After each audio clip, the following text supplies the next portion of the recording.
morning sa inyong lahat. I'm so blessed that nabigyan uli ako ng pagkakataon to share the Word of God dito sa harapan. My last assignment here was when I shared my personal testimony about my health, di ba? Yung mga nandito pa. For the rest na hindi alam kung ano yung condition ng health ko, I'm diagnosed with stage 4 lung cancer last year. And I want you to give a short update sa health ko. For your information, this coming August, ay mag-undergo ako ng another PET scan.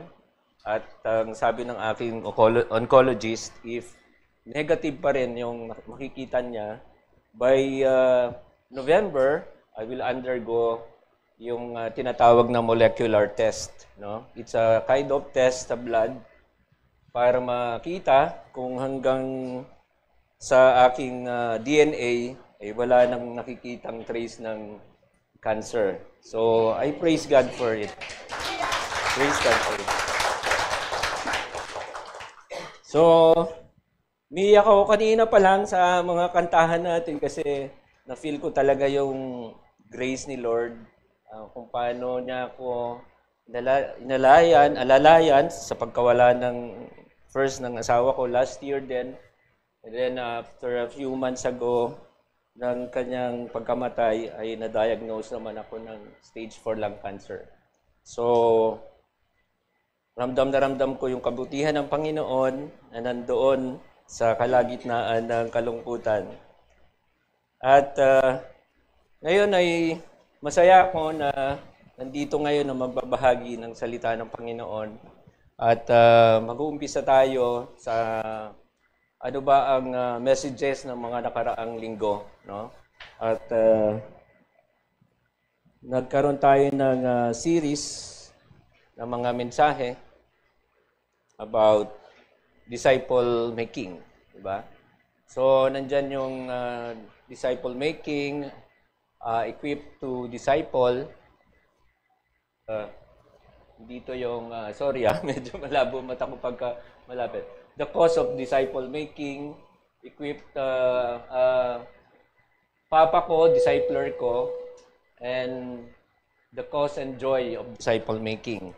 So ngayon mag-e-end yung series ng ating mga mensahe ng nakaraang weeks about equipped to disciple. Ina-expect na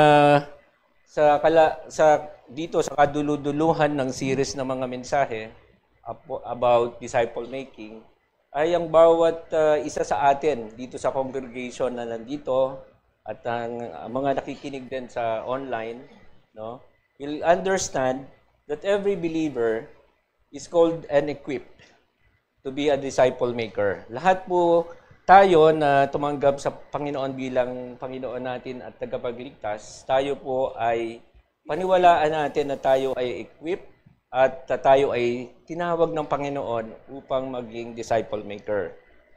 So, nag-uumpisa ito sa ating pamilya, no? At tayo ay lumalabas outside our family, going to our workplace, kung saan tayo sa school, no? Sa kapitbahay natin, sa kamag-anak natin, sa kapwa natin. So, ang heartbeat ni Jesus nung bi-mission siya dito is disciple making talaga, no? At from his first call, follow me, according to Matthew chapter 4 verse 19, to his final command, sa go and make disciple of all nations, di ba? Ito ay makikita natin sa Matthew chapter 28 verse 19. Maliwanag na sinabi ni Jesus that every follower of his is also called to be a disciple maker. So, gusto kong umpisahan ang mensahe na ito sa asan ang aking image. Yan. So, okay. So, many people today ang pinupursue is yung mga bagay na pansamantala. Kumbaga, mawawala kagad. Sa isang iglap, pwedeng mawala. Ano-ano ba yon? Pwedeng money, di ba? Pwedeng nag-iipon ka ng pera, pero bukas wala ka na rin, hindi mo na rin ma-enjoy yan, no? People chase yung fame, no? Maging sikat o maging successful. Hindi naman masama maging successful. Pero hindi 'yon yung gusto at yung goal ng Panginoon at ang purpose ng Panginoon kung bakit tayo naging disciple maker, no? Jesus calls us to invest into something eternal. At yung disciple making is more than teaching. Di lang ito natututunan sa mga yung pag-attend natin sa MRT, mahalaga yon, pero yun yung tool pa lang, no? Hindi pa yun yung sinasabing fruit ng magiging resulta ng ating pagdi-disciple. Disciple making is more than teaching. It is walking alongside others as they grow in Christ, no? Jesus invites us to a different kind of investment. Siguro marami tayong mga investment na iba't ibang paraan, pero disciple making is not just teaching a lesson, it's cultivating a life, no? Kapag undergo tayo yung nagdi-disciple o tayo yung nagpapa-disciple, ikino-cultivate yung buhay ng bawat isa, no? It's like a tree, no? Sino dito ang na-experience na magtanim, no? From butil, no? From seed or from punla ng isang mangga, di ba? Maliit siya, maliit pa lang. Pero ang ilang taon bago mamunga, di ba? Mag-aantay ka ng ilang taon. Ilan? Years. 5 years. Mamumunga na siya. So, at first, it's parang ang bagal. And yung pag-grow niya. But with time, with care and proper nourishment, it begins to bear fruit na may enjoy din ng iba, hindi lang ikaw, di ba? Hindi lang ikaw na mag-enjoy niyan pag namunga na yan. Pwedeng i-share mo sa kapitbahay, sa kaibigan, mga mahal mo sa buhay, merong namimitas diyan ng walang paalam. Di ba? Pag lumampas na sa bakod nila, akin to. Di ba? Lumampas na eh.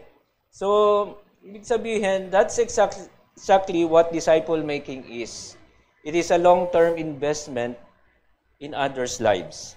Diba? Bago mo makitaan, mag-i-invest ka ng time. Jesus did not just preach to the crowds nung nandito siya. He discipled 12. And those 12 turned the world upside down. So, the title of my message is The Fruits and Rewards of Disciple Making. No? The fruits and rewards of disciple making. At gagamitin ko yung text galing sa Book of John, sa chapter 15, verse 8. Jesus said, "This is to my Father's glory, that you bear much fruit, showing yourselves to be my disciples." Disciple making produces fruit that lasts beyond this life. Kapag nakapag-disciple tayo ng isang tao, kahit bukas mawala na tayo, yung na-disciple natin, magdi-disciple pa ng iba. At magdi-disciple pa ng iba. Diba? Yun yung goal natin as we disciple one. No? Disciple making produces fruit that lasts beyond this life. Totoo yan. It can shape souls, multiply the kingdom, and brings eternal rewards. Jesus promised that those who labor in His vineyard will reap eternal benefits, no? The fruits and rewards of disciple making. Number 1, disciple making will result to transform lives that reflect Christ. No? Yun yung point number 1 natin. Ang resulta ng disciple making, transform lives that reflect Christ. 2 Corinthians chapter 5 verse 17, Paul said, "Therefore, if anyone is in Christ, he is a new creation. The old has gone, the new has come." So, gagamitin ko tong illustrations na to. Alam nyo ba to? From caterpillar, naging butterfly. Nung maliit ako, akala ko iba yung caterpillar, iba yung butterfly. Hindi ko alam na yung butterfly na hinahabol-habol ko, galing sa isang gumagapang na na insect din, no? Caterpillar, no? At imagine a caterpillar becoming a butterfly. Ngayon, alam na natin lahat dahil nag-aaral tayo ng science. At nung naging butterfly na yung caterpillar, it doesn't just change its behavior. Hindi lang behavior ng palit. It becomes a new creature. A caterpillar becoming a butterfly. Ano ang illustration nito sa buhay natin bilang Kristiyano? The caterpillar represents our old life before Christ. Who we are before we come to know Christ. Bakit? Kasi dati yung caterpillar, nasa ground lang siya, no? Limited yung kanyang nakikita, yung kanyang movements, limited, hanggang doon lang siya. It spends its time feeding on leaves, basta merong dahon na kanyang kinakain, okay na sa kanya. Focus lang siya sa kanyang survival at saka sa kanyang sarili. Parang tayo nung wala pa tayo kay Kristo. Masatisfy lang natin yung sarili natin, masaya na tayo, akala natin yun na yung buhay ng Kristiyano. Pero nung habang natatransform tayo into something new, di ba? Parang new creature na rin, parang di na tayo makilala nung dati nating kaibigan 20 years ago. Iba ka na, no? Hindi ka na nagmumura. Ikaw yung nagturo sa akin magmura. Iba ka na, hindi ka na makilala. Iyon ang resulta ng transformed lives kay Kristo, no? At ano pa ba? Yung caterpillar, it's before salvation, we are spiritually limited, living for temporary earthly things. We are broken by sin, wandering and separated from the purpose God created us for. Sa kabilang side naman, yung naging butterfly, the butterfly represents our new life in Christ. After the transformation from caterpillar to butterfly, nag-emerge yung butterfly na hindi mo na makikilala na caterpillar siya. Di ba? Ibang-iba na. It now has wings and can fly. No? Parang tayo, nung tayo ay naging mananampalataya at lumago tayo sa faith natin sa Panginoon, nakakasoar ka na, di ba? May wings ka na. Hindi ka na limited sa ground, marami ka nang nakikita, lumawak na yung wisdom na binibigay sa iyo ng Panginoon. At nagbago na rin yung purpose ng butterfly. Hindi lang siya gumagapang. It now part of pollination. It now pollinates and gives life. Part na siya ng ano ba trabaho ng butterfly? Pag nakikita mo, nagta-transfer siya from flowers to flowers, di ba? So may pollen na dumidikit sa kanyang katawan, sa kanyang paa. At pag-transfer niya dun sa kabilang flowers, ma-fertilization. So, part siya ng pag-grow ng plants. At it brings beauty. Di ba tayo nabago na ng Panginoon? Parang tingin sa atin, napaka-pogi na. Magaganda. Yan, palakpakan natin ng Panginoon naman. Gumanda nga tapos pumogi palalo di ba? So, this is the picture of a believer living in the power of new life in Christ. Free from the bondage of sin, empowered by the Holy Spirit, and living for God's glory. Yun na yung natin, buhay natin. kung ikukumpara tayo doon sa isang butterfly na na-transform. We are not improved, we are transformed. That's point number 1. So, consider the story of Saul. Turn to Paul. Alam naman natin yung story ni Paul, di ba? A man who persecuted the early Christians, who became its greatest missionary nung na-born again, di ba? So, paano siya nagbago? Paano siya nabago ng Panginoon? Meron siyang nag-encounter kay Jesus, di ba? An encounter with Jesus followed by years of being discipled by Jesus then. Ito makikita natin sa Acts chapter 9, yung born again experience ni Paul. Nandun siya sa Damascus, di ba? Bigla nabulag siya. Tapos kinausap siya ni Jesus. Sabi niya, Saul, Saul, bakit mo ko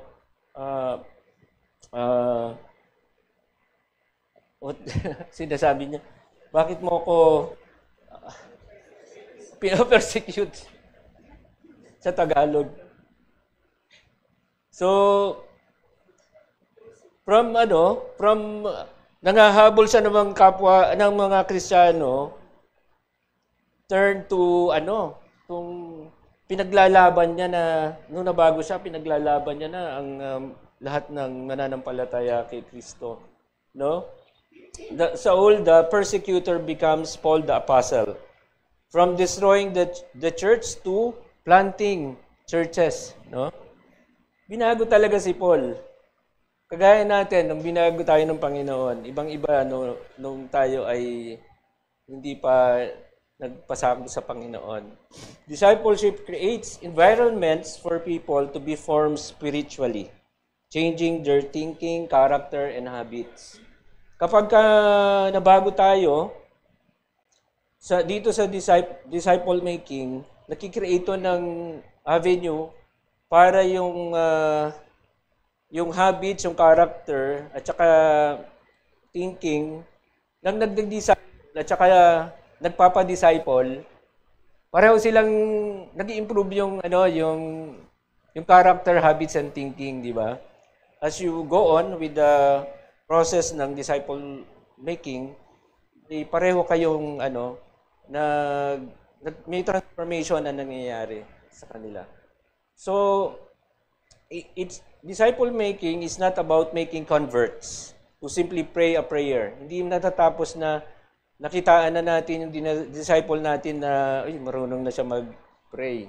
No? Matatapos na doon. Hindi. It's about raising disciples to live like Christ. So, lahat ng area, makitaan natin na nagbago. The fruit of discipleship is a life that is transformed from inside out. Yung nabago, hindi lang yung panlabas, kundi nagsimula dito sa puso, sa loob. Kaya nakitaan natin ang pagbabago sa outside. Kaya nga, mas gumanda, mas pumogi. Walking in freedom from sin, pursuing holiness, and living in love and humility, yan po yung mga qualities ng na-transform na Kristiyano. No? Tingnan natin yung mga tao sa paligid natin. Let's try to look at the people around you. Yan, tingnan nyo. O, di ba? Pumogi, gumanda. Is there someone you can invest in spiritually? Diyan sa mga katabi nyo. Maaaring sa bahay, pag-uwi nyo, meron akong pwedeng pag-investan ng time dito. Diba? Sa workplace, dating nyo doon, look at the people around you. Meron kang pwedeng i-disciple pala dyan. Spiritually dead, but ikaw yung gagamitin ng Panginoon. Is there someone whom you can share your personal testimony? Diba? Sabihin mo lang yung nangyari sa buhay mo, katulad ako, lagi ko kinukwento ito. Napaka-effective yung personal testimony sa pag-uumpisa ng pagdi-disciple making. Is there someone whom you can invite to read Bible scripture together? Diba? Sa mga kabataan, diba? Minister ka sa nililigawan, naliligawan. Kunyari, nagba-Bible study, nagbabasa ng kunyari, na-develop na si Philip at saka si di ba? Kakasal na. Sa una, nagba-Bible reading lang sila ang dalawa eh. Yung pala, sila yung magiging magka-partner forever. So,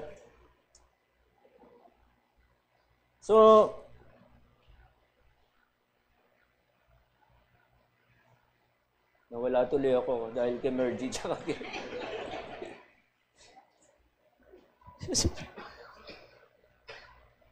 Ay, sorry po.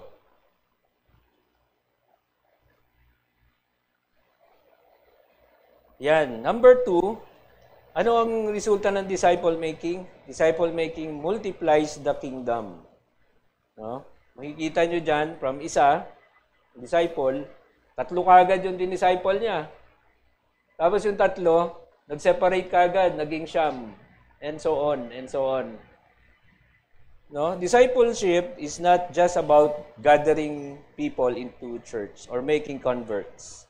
It's about equipping believers to make other disciples who then go and make more. Diba?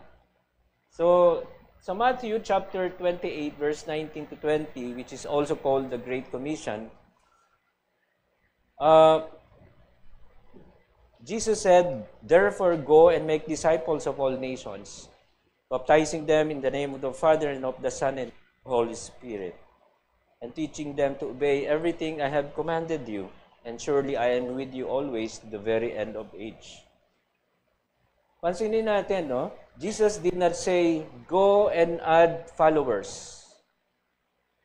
Sa TikTok, sa di ba? Gusto natin maraming followers, di ba? Pero dito, hindi naman din niya sinabi na, go and add followers. No, maliwanag sinabi niya, go and make disciples. No? So, dito sa illustration na to, lighting one candle with another may not seem so powerful.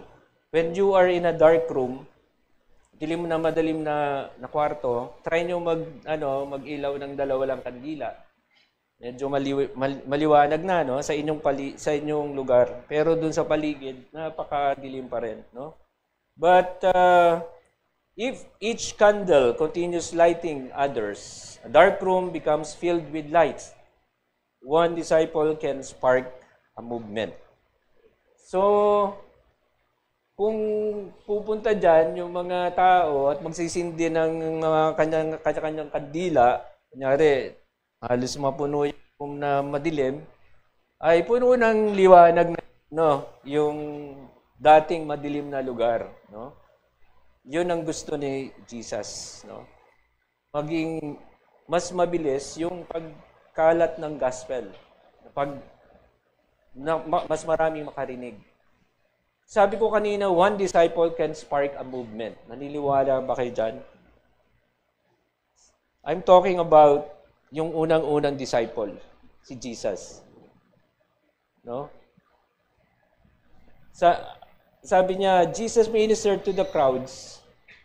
No? Pero, na-focus siya sa 12 kagad na disciples.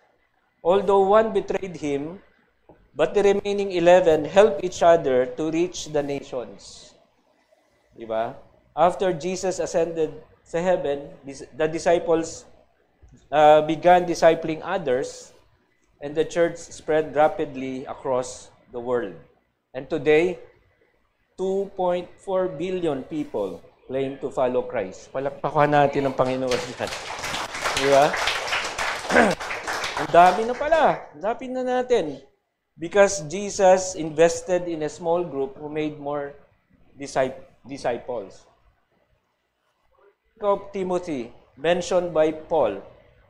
Ano sinabi niya kay Timothy sa 2 Timothy chapter 2 verse 2? What you have heard from me, entrust to faithful men who will be able to teach others. So, may 4 na generations, di ba? 4 generations nag-umpisa kay Paul, no? Nang sinabi niya kay Timothy yung verse na yan, agad si Timothy gumawa ng aksyon para mag-spread ng gospel. At ang sabi diyan ni Paul kay Timothy, yung what you have heard from me, entrust to faithful men. Hindi niya sinabing entrust to faithful man. No? Men, ibig sabihin marami kagad. No? Marami kagad. Paul, Timothy, to reliable people or faithful men, at yung reliable, faithful men na yan, reliable people, ay nag-disciple kagad ng many others. No? At anong resulta nun? That's 4 generations of multiplication in one verse. No? Isang verse lang sinabi ni Paul. Timothy, ito, faithful men. Ito yung entrust to faithful men. And then, 4 generations happen. Billion na tayo. So, disciple making is not just about teaching people to attend church. It is about teaching them to follow and obey Jesus and to do the same for others. The reward is seeing God's kingdom grow exponentially through people you have invested in. Naalala ko si TJ. Si TJ kasi is an attendee sa Monday Cell Group before. Sa bahay kami nag-meeting. Kasama namin sila Tito Ed, Tita Susan nyo doon sa group na yon. Naalala ko na si Pao lang ang nag-a-attend doon many consecutive weeks kahit matagal na silang nag-a-attend dito sa Compres. And one Monday nag-attend. Tuwan-tuwa kami. Nag-attend si TJ kasama ni Pao. Tapos naging parang mas madalas na yung pag-attend niya. And then, nailala ko niyan nung one night na nagko-closing prayer kami. Nung pinagpe-pray, parang pinag-pray ko yata si TJ o nagko-closing prayer. Parang na-discern ko na kahit ganito yung mama na to, sabi ko, parang sinabi ni Lord sa akin, may mahalagang gagawin tong si TJ sa Compres sinabi ko yan. It's my vision. Parang sinabi ko rin kay TJ yan. Sabi ko, TJ, pinakita ni Lord sa akin na merong pamahalagang gagampanan sa Compres. Kahit hindi ko pa siya nakikita nun, na hindi ko alam na siya yung magbibuild nitong bago nating sanctuary. Hindi ko alam na siya yung mag-spread ng gospel together with Alex Padrone sa basketball team. So, it's my joy. No, it's my joy to see them grow. At marami na rin silang nadi-disciple. In discipleship, invest means to intentionally give your time, your energy, your love, even your resources sometimes, di ba? And spiritual guidance into the life of another person to help them grow in their relationship with Jesus. Discipleship is not always addition, but more on multiplication. As we disciple others, they also go and disciple others. And this leads to a growing movement of faithful followers of Christ who will impact families, churches, and communities. Ano ba ang ginagawa natin? Are we raising up someone who can raise others? No? Pag nagdi-disciple tayo, tingin natin dapat lagi doon is makita sila na nag-disciple din ng iba. So, do not keep your faith to yourself. Pass it on. Think beyond today. Invest in someone who will invest in others. Number 3, disciple making receives eternal rewards. Ano ba tong eternal rewards na to? These are blessings, honors, or recognitions that God gives believers in heaven as a result of their faithful obedience and service to Him during their life here on earth. These are rewards for how one lives out their faith after being saved. There are some biblical truths about these eternal rewards. Number one, they are given by God to believers, according to Romans chapter 2, verse 6 to 7.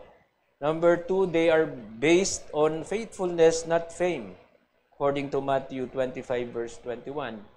And last, they are eternal, according to Matthew chapter 6, verse 20. Sa scripture, sa 1 Thessalonians chapter 2, verse 19 to 20, Paul said, "For what is our hope, our joy, or which we will glory in the presence of our Lord Jesus when He comes? Is it..." Sabi ni Paul in verse 20, "Indeed, you are our glory and joy." Yan sila, Brother TJ and Brother Alex Padrones. It's my glory and joy. No? Nung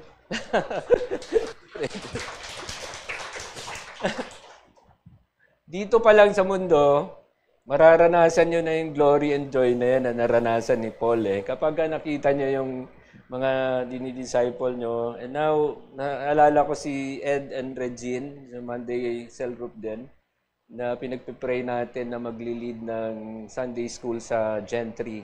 Di ba, Pastor Alex? So, we're praying for them. Palakpakan natin ng Panginoon sa buhay nila. So,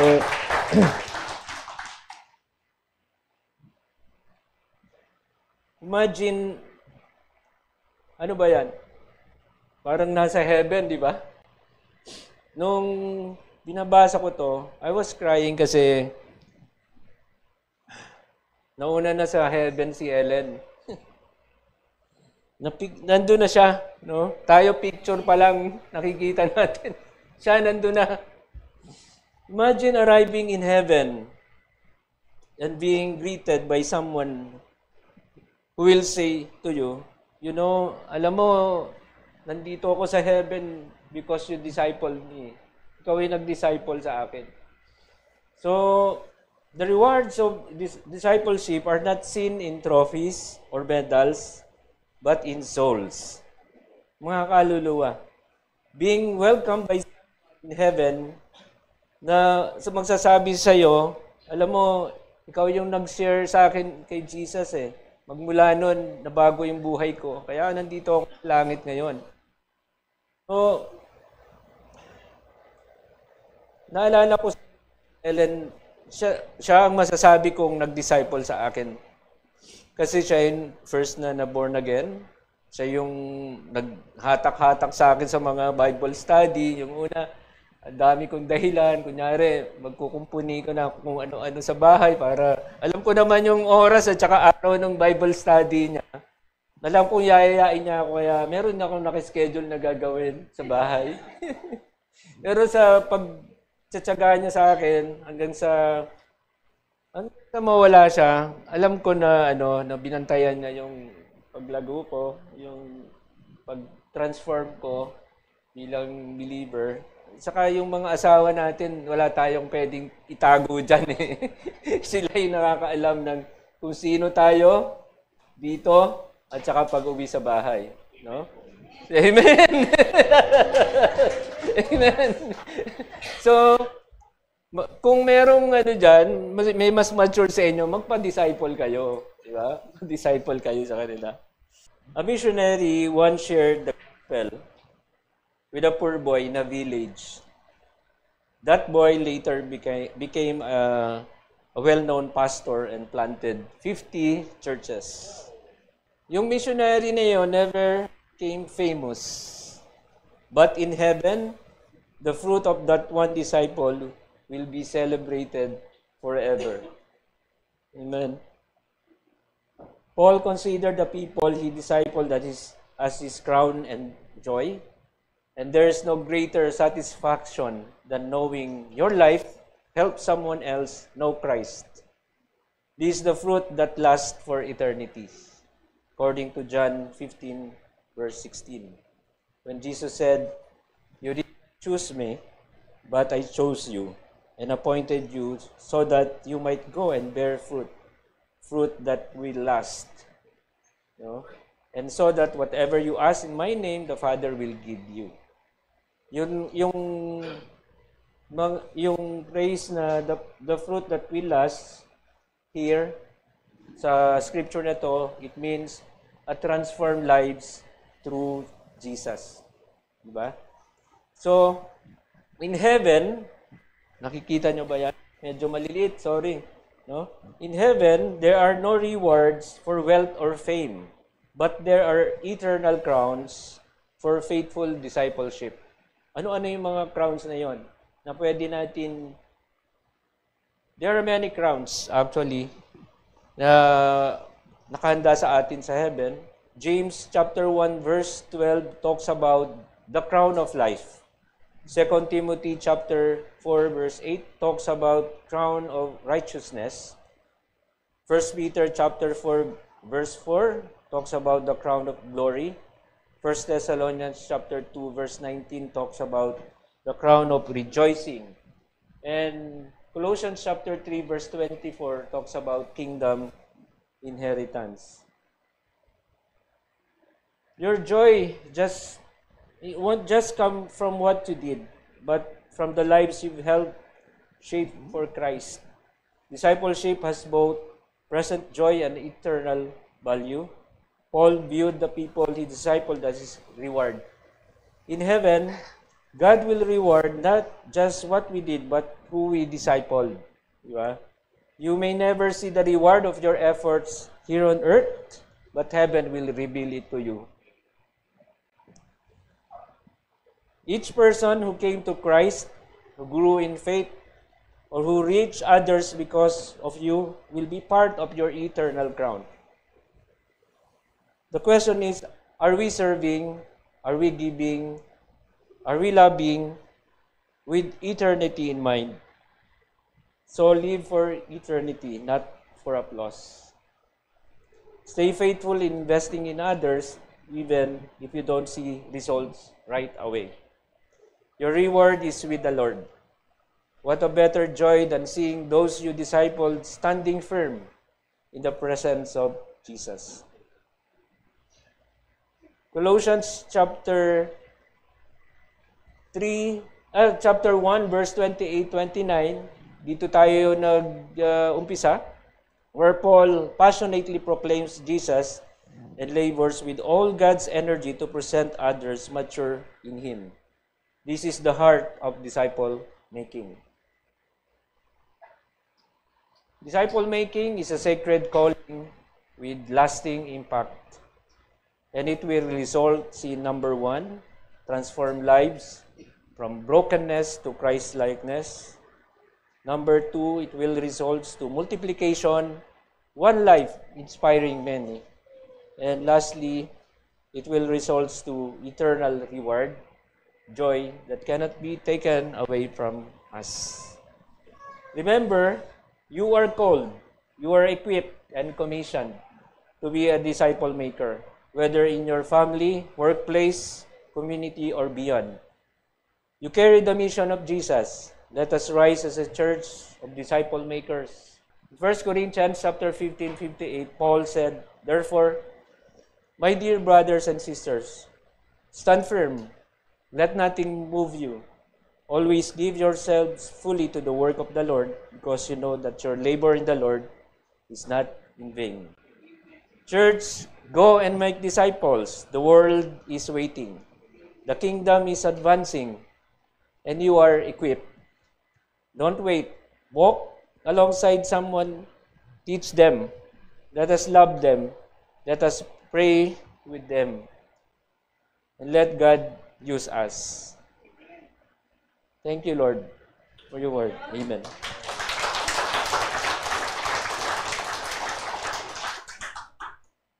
May I call on the music team as I close in prayer after this message. Lord, we thank you, Lord God, for this morning. We thank you, Lord God, sa presence mo, sa encouragement mo through your word, Lord God. Salamat, Panginoon, na muli mo kaming ginather sa lugar na ito to just enjoy and receive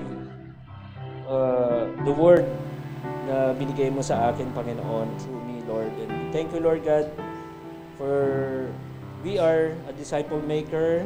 And I know, Lord God, na Ikaw po yung mag-equip sa amin, Ikaw po yung magsusustain sa amin. Salamat, Panginoon, sa mga kaluluwa na dadali mo sa amin, ipagkakatiwala mo sa amin as we disciple them, Lord God, with love and care, Lord God. Salamat, Panginoon, muli kayo po ang papurihan, pasalamatan sa umagang ito. Thank you, Father, in Jesus' name. Amen. Amen. Palakpakan po natin ang Panginoon.